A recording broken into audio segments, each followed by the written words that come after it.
everybody, and welcome back once again. Here we are with another edition of Inside the Headset. It is week 6. It is game 6 coming up, and I'll talk to all the coaches this week. And it is raining at Rockville. What a wonderful surprise, and I hope it's raining all over Rutherford County and where you are. And I've got with me the head coach of the Riverdale Rockets, Coach Rick Rice. How you doing? I'm good, Stork. How you doing? Doing really good. Of course, here you are. You're halfway through the season, and we did the Riverdale game this past Friday night. The game before that, talk a little bit about that one. That would have been your week for your game for. Yes, sir. That was against Clarksville High School, and Yeah. probably was our worst performance, I guess you could say. And I don't want to say worst performance, Stork. You know, I felt like we played better defensively. You know, it's 17-3 at halftime. We give up a punt return, and we fumble the ball deep in their territory. Our defense stops them. They kick a field goal.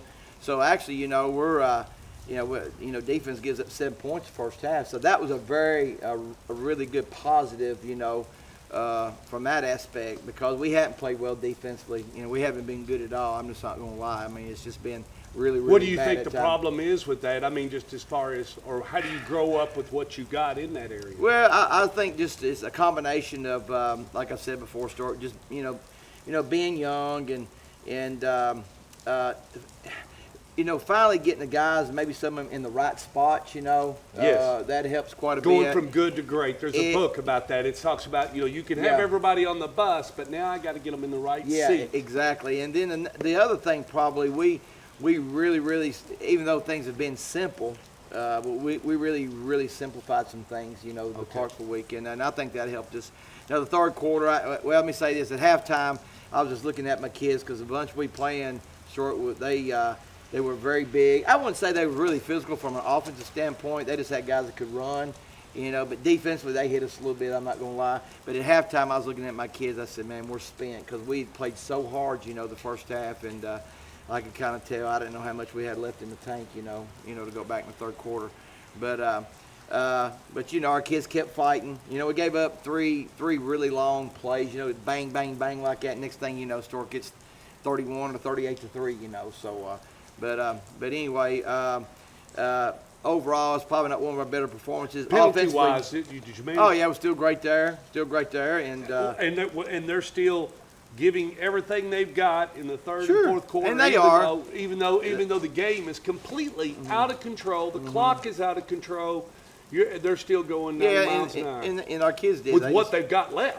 Yeah, and they kept playing hard, but you could just tell. And Clarksville had a little depth, which we don't have. You don't have any. Have any. So I think it was just a combination of a lot of things. But we did have one positive. Defense, we thought we got a little better.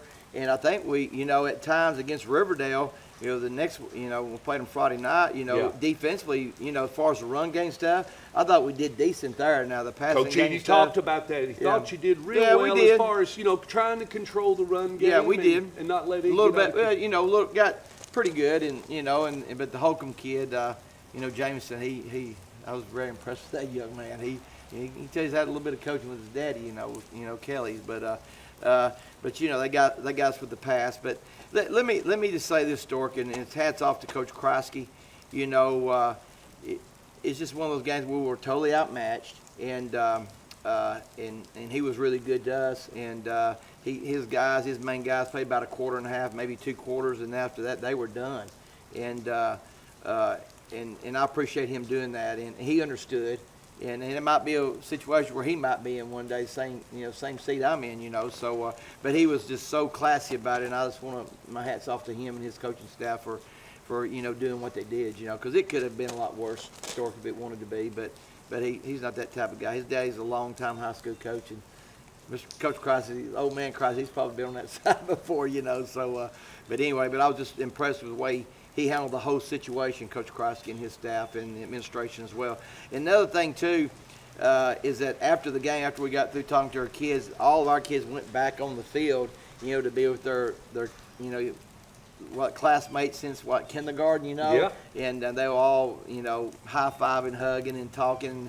And I go, man, at the end of the day, that's what it's all about anyway, And those kids just, they miss each other. And, with the growth of Rutherford County, you had to build another school, and you had to have Rockville, which I'm so so honored to be at. But that was just a neat scene, with the football players, the cheerleaders, the band. They were all on the field together, talking to each other, and parents were too. And I just kind of sit back and look and said, man, that's pretty cool, And so, but hats off to to Riverdale. It may not be that friendly in the days to come. Yeah, that's I don't true. mean Yeah. that. I don't mean that. But it was a neat sight, though. Very good honor because you coached in the first what will be a great rivalry down the road. It will. And we know it. We broadcasted in the first rivalry. We wanted to do that. We knew it. I looked at it on the schedule. I pegged it and said, I want to be there for that one because that's how it split. Yeah. No different than if you'd have been at the first one when Siegel played Oakland. Sure. Or and Stewart's Creek played Smyrna. Yeah, Or exactly. Stewart's Creek plays Blackman. Speaking of that, you played 5 games, and before we talk a little bit more about Rockville Rockets, I look at it as this way. The rules are the rules of the TSSAA and everything, but. My opinion would have been maybe that you've got just a couple of seniors, a couple of juniors, and you're trying to figure out what you want to do, and you got to play a 6A schedule, and you look at it now you say, hey, maybe I don't need to play a 6A schedule. I don't really have the horses, and maybe starting off, I just need to go find whomever, because I don't think, and I'm not being mean, I don't think you might be able to go a quarter or so with Coach Rankin, but then again, I don't know how long you could last with a 3A, And then we look at some of them. Maybe you should have found some teams, and where I want to get to is the bottom line is you've got to get to where the game slows down for your fellas. Yeah, and then you take it from there. Yeah, you're right, Story. It's got to get the slow. perfect thing. Yeah, I mean everything is so fast for our kids right now, and nothing is slowed down for them. In our first 3 games, even the first half of Clarksville, we were very, very competitive, and had a great chance to win the Franklin County game, and had a great chance to win the Warren County game. But during that time, that game never slowed up for our kids. No, It never did. And so, if it was me, and I don't think TSSAA understands that Rutherford County is probably the top 10 in the southeastern part of the United States in football talent, and the teams are good, or they're that good. And I think they I ain't gonna lie, kind of dropped the boat there, with a new program like us who, I've got 3 seniors, I've got just a handful of juniors, and we've got 91 now. I've got 91 freshmen and sophomores, and it's tough. I'm not gonna say it's yeah, I guess I could say it's unfair at times. Yeah. But what I would have done if I was them, I would have played a JV schedule or go out and get some teams that might not be 6A or 5A that we might could compete against. Yeah. Because and that's where I was what we're going. Playing. That's what we're playing as freshmen and sophomores is what we're doing. And so and speaking of that, when you're playing at that level right now, how's that going for you? Well. Because you played on Friday night, it's hard to. Yeah, it's just, I just tell people it is what it is, and it's the debt we've been handed with, and I'm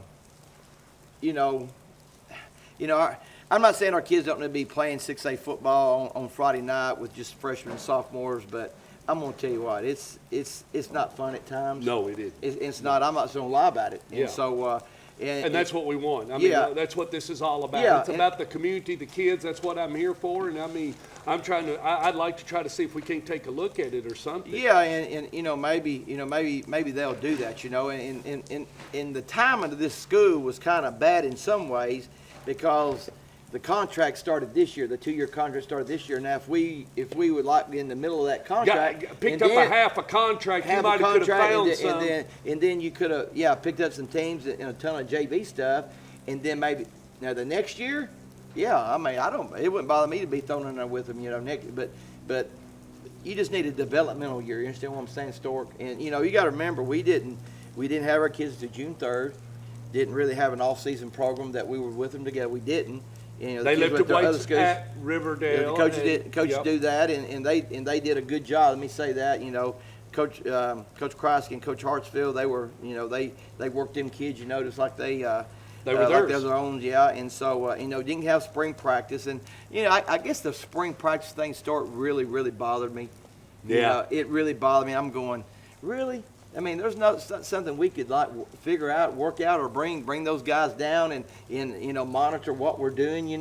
That really. At least, if nothing less, force all the other schools to give the video. Let's just have video week. Yeah, let's try to do some simulation, anything to try to figure out where you are as a talent school. But I'm probably going to get criticized for saying that. But, No, I don't think it's anything negative. It's about we're not saying it's wrong. It is what it is, but let's do something to make it better. Sure. I don't think we're saying anything that's wrong. Let's just fix it. Yeah, I mean, just fix it, and maybe we can be a good example. That's all I'm going to do. Yeah, That's the reason maybe why we I'm can be a good it. example, and maybe say, okay, maybe we need to look at this. All those guys up there in Hermitage, maybe we need to look at this, and because it's like I said, football in Rutherford County. It's some of the best. It's not Tennessee, Stork. It's some of the best in the southeastern part of the United States. We love it. Yeah, and I love being a part of it. And it's been pretty cool, but just do what's fair for the kids, and that's the bottom line. Is just we're there for the kids and the kids only. We're not there for anybody else. Yeah, nobody else. Well, moving on, thought the game was managed well, and I think that's one of the biggest things I like about you. Let's talk about those great positives you got going on. Your kids are not getting penalized. I mean, they're not getting so discouraged that they're throwing fits, even though it's a rough 48 minutes what they're going through. They're competing at a hard level, as hard as they can go with the energy they got left. And they seem to not be fumbling the ball. They're not turning the ball over. I mean, you're going to, we talked about it every once in a while Friday night. Well, you're going to have to take a chance sometime. And and it's the times you're like, where are you going to take a chance, Stork? You got about 2 seconds to hike the ball and throw it. For you, you managed it the best you could. I mean, you don't want to put your guys out there and say, you kept it simple, and that's what you got to do. You got to keep it pretty vanilla in a situation you got to, like that. And but as far as taking care of the ball, we've had one bad game, Stuart, where we turned the ball over, and that was at Warren County, and it probably cost us what it did. And so, but the other games, I think we've taken care of the ball. As far as the penalty standpoint, we haven't got hardly any penalties. I don't know. It might be because we're not, that aggressive or or that physical or whatever. But I am proud of that, though. Yeah, I am proud of you that. got to be. And I think you that's own that. And I think that's a compliment to our coaching staff. Absolutely. And our coaching staff. So I am proud of that aspect of it. I am. Because you got to play the game. You got to play the game for the game and the rules of the game, and not being penalized is a part of winning and a part of it. And well, let's talk about your next opponent. And what a nice segue as we go from soft music to hard rock. But this next guy, he's really got it going, and we talk about how tough it is to play. And he's definitely the cream of the crop. Yeah, he is. There's no doubt. And all the other coaches, they all say it. Right now, is they're their own worst enemy, are they not? They are. They're their own worst enemy now. Yeah, they are. And Coach Crease, he does such a great job. I mean, he's one of the, and Kevin and I are really good friends, and he's just one. I like him as a person first. Story. I Absolutely. think he's a great guy. He's competitive. He's just one of the best coaches in the state of Tennessee, or one of the best coaches in the southeastern part of the United States. I would say you're right. He just is. It's the bottom line. It's what he is. He's got, he's got a good coaching staff around him, and he's got some veteran guys there, and and he's a worker now. And that's the goal. Everybody wants to get to that, and I'm glad it's in our county. I'm glad it's in our county, in our region, in our county, right here. I don't want it, and I don't want to be mean to any other community, but I don't want it up at Dobbins Bennett where I can't see it, and I don't know anything about it. Man, it's right here. You get an opportunity to say that's where we got to go. People ask me, what's your goal? I said, well, my goal is to be the best in Rutherford County, and for us to be the best in Rutherford County, we got a bar sitting there, and that's Oakland High School, and I think all the other teams know that as well. And so, but we want to be better in Oakland. I tell people that. Heck, I want to be better in Oakland. But whew, got to crawl past them first. Yeah, you got to crawl before you walk. And let's look at it. When I first arrived, who was on top? Gary Rankin Yep, and Riverdale. yep, sure and was. everybody wanted to Yep. be Riverdale. Yep. They wanted to chase that program. Philip had a little sugar there. Then Coach McDaniel won it, and and then it's kind of ventured away. The gold ball's kind of left us from there. You know, Yeah. it's mixed around. You know, it's not been here. I can tell you that. It hasn't been around this community. But you know, you got teams that just want to do the stuff that Coach Creasy and his staff does, or and just come in and talk to them about what they do and what makes them successful. And I know he's got great talent. Kevin Creasy will tell you that. But then again, it all comes down. If you got that talent, how you gonna handle that talent? Are you gonna and you got to fit the puzzle too. And I'm gonna tell you what, he works the dog crap out of them kids, man. I mean, he don't care. He don't care if it's a 4-star or 5-star guy. He's gonna work that kid. It don't matter, and so it doesn't matter. So, and those kids always come back to him, and they're out at college playing. They always, he tells them they'll come back and see him and see a high school game, when they get a chance. So that's a neat thing too. So and he's all in. He'll Yeah, tell you he he's all he in. is. You see him. He's got Yeah. Oakland. He's like Yeah. you. You're all Yeah. in Rockville. I am. Saw him Saturday. He was at the Vanderbilt LSU game. Decked in full Oakland. Yeah. He didn't go in. He didn't go in LSU gear. I'm an Oakland Patriot. he's the best. He's the best. He's the best right now, and he's a good example for coaches to follow. Young and old. So. Well, I would say Friday night he knows what he's going to do, and he knows what you got. Yeah, he he's not does. Gonna, he's Give him not. enough I mean, talk. he's not. Well, and he's not going to. He's going to do what he's supposed to do, but he's not going to do something stupid. And Yeah. he's not a stupid Yeah. guy. That's it, and he's not cruel. It's what I told a coach yesterday, and I said, you got to remember this. Coach Creasy and Oakland's got 10 more ball games after us.